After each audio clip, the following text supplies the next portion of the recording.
It's all about running the ball, stopping the run. So, it's really the best part about football. As a linebacker, what do you enjoy about stopping the run especially?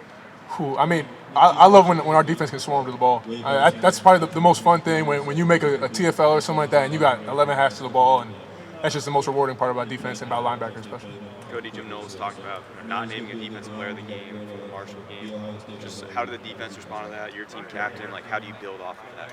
Yeah, I mean, we have standards. We want to hold ourselves to the highest standard, and I'll stand behind anything Coach Knowles says. And we didn't feel like we had someone that separated themselves, and that's what we want. We want guys to be able to separate themselves and make big plays, and we just know our standard is higher, and we can play better at all times. So we're just striving to play better every game. One of the things with that game, obviously, you're facing a mobile, dual threat quarterback who can stretch the defense.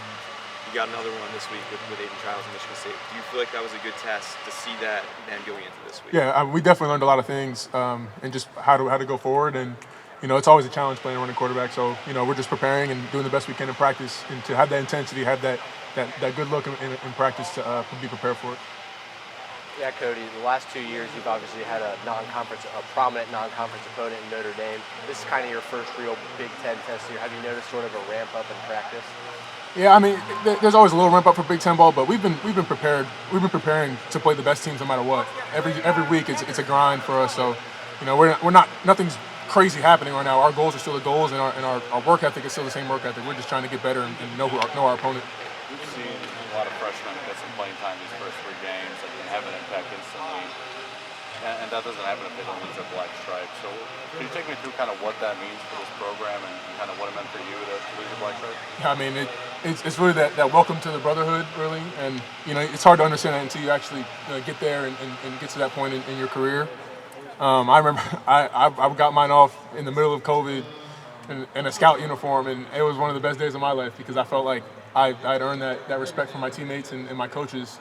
So I mean, I'm so happy for all these young guys because they're proving themselves out there every game, and it's an honor for them, and I'm happy to have those guys join our brotherhood too. Josh Fryer said that his first year, all he thought about was getting the black stripe removed. I mean, just how much is that something that freshmen or newcomers think about when they first get here? I mean, I'd agree with him. I remember the first person to lose their black stripe. I think it was Corey Jackson, and I wasn't even practicing at the point, but I thought it was gonna be me. I was excited for my black stripe to come off, but everyone's time comes on their own, and for those guys who don't have it off yet, their story's not over. It's all still a grind every week, every game, every practice. Everything builds to that point. So, Cody, you guys only get up 20 points through 3 games. It feels like the opponents are able to move the ball a little bit on that first or second drive of games. Jordan Hancock said that sometimes you're just seeing different scheme than you've seen on film. Yeah. How do you adjust quicker to that as a defense? Yeah, I mean, it's all about adjusting in the moment, really. It doesn't matter what first drive, second drive. We need to be able to get stops no matter what, and that's our goal, really. And but I think the biggest thing is be able to adjust on the fly. We didn't get off the field in that first drive, and we let each first down weigh on us a little bit. So we need to be able to get that first stop and get off the field, really. Cody, how important is communication when you face a quarterback that is a running threat? I mean, it's everything, especially at home, too, because you got third downs and stuff, your crowd is getting loud. So everyone has to be on the same page no matter what. And I mean, that's what we practice. We do during practice. We're trying to give the hardest looks now so we can win the game. We can really make a big play. That's an interesting point you bring up about the home crowd. Obviously, that's a lot of the questions about the away crowd and how you manage when a team's driving on you. But what are the challenges? What are the benefits of having that home crowd on you guys as a linebacking group? Yeah, I mean, definitely the advantage is getting loud for the offense too. I mean, that's the best part about it. But I mean, now with the green dots and everything, sometimes it gets harder to communicate. So that just means our practice have to be more detailed and be prepared for that loud noise to come out. And I mean, it's a challenge, but it's good. We need that noise because it throws off the offense a little bit. Yeah. I think Coach Knowles was talking about switching between you and Sonny with the green dot at times, maybe game by game. How has that been, and where do you feel like you're at with that communication system? I mean, yeah, we're good. I mean, it's really the challenge of the EQ guys. They're the ones changing them, but it's really just based on what personnel we're thinking for each drive and whatever game. It's not really a big rhyme or reason for that. I just think they want to switch it so we're both well versed in being able to communicate with the green dot. Cody, when you asked Coach Knowles about that, he seems disinterested in the defensive communication at home. It doesn't seem like it's that important to him. Is it important to you guys? Are you seeing value for it, or is he downplaying that to you all as well? Well, I think he probably understands that there's alternatives and ways to get around it. Especially now with the offenses, they're checking plays at the 15 seconds, so they're waiting for us to cut out of ours. So I mean, I can understand why he wouldn't be as ecstatic about it. I think the difference in the NFL really is that those hashes are closer, so they're huddling every play on defense, whereas we can't really huddle every play on offense or in college. So, I mean, I understand that, but it's a little frustrating. Cody, as a guy who's been a linebacker for a while now and certainly played a lot of football there, what have your thoughts been about Sonny and how he's transitioning to the spot? I guess what have you told him to kind of help him make that transition and settle in?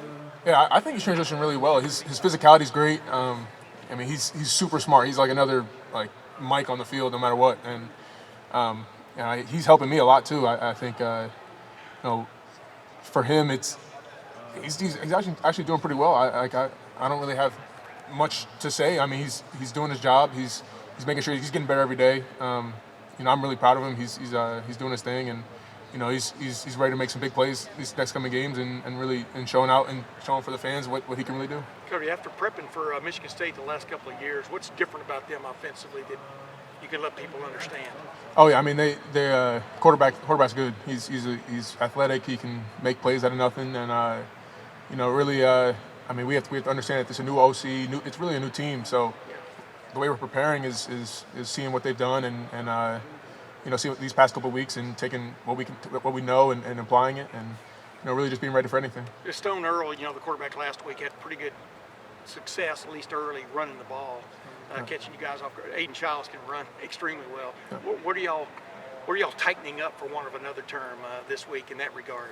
I mean, we're just always aware of our issues. We know that last week we had a couple issues with that, just having a quarterback who's a little bit mobile. So we're just trying to refocus. It is always about us. So we're just trying to figure out what we need to do and have the best game plan. And the coaches are on that all the time. What are some things that Caleb Downs does now you've seen him through 3 games that maybe just the natural viewer doesn't see the first time watching the game? I mean, I don't think people can really understand how smart of a player he is for such a young player. He's like another coach on that field. So, when he communicates, he sees plays before they happen. So, I mean, it's just great to have him back there. Cody, what does a road game routine look like for you? I mean, I try to keep everything the same. It's just leaving a little bit earlier during that Friday. Just getting a lot of treatment, getting a lot of stuff mentally ready, and especially because it's a night game, it's going to be a lot. You get a lot of rest, but you got to be constantly going through your stuff every single minute you got. You can't waste any time.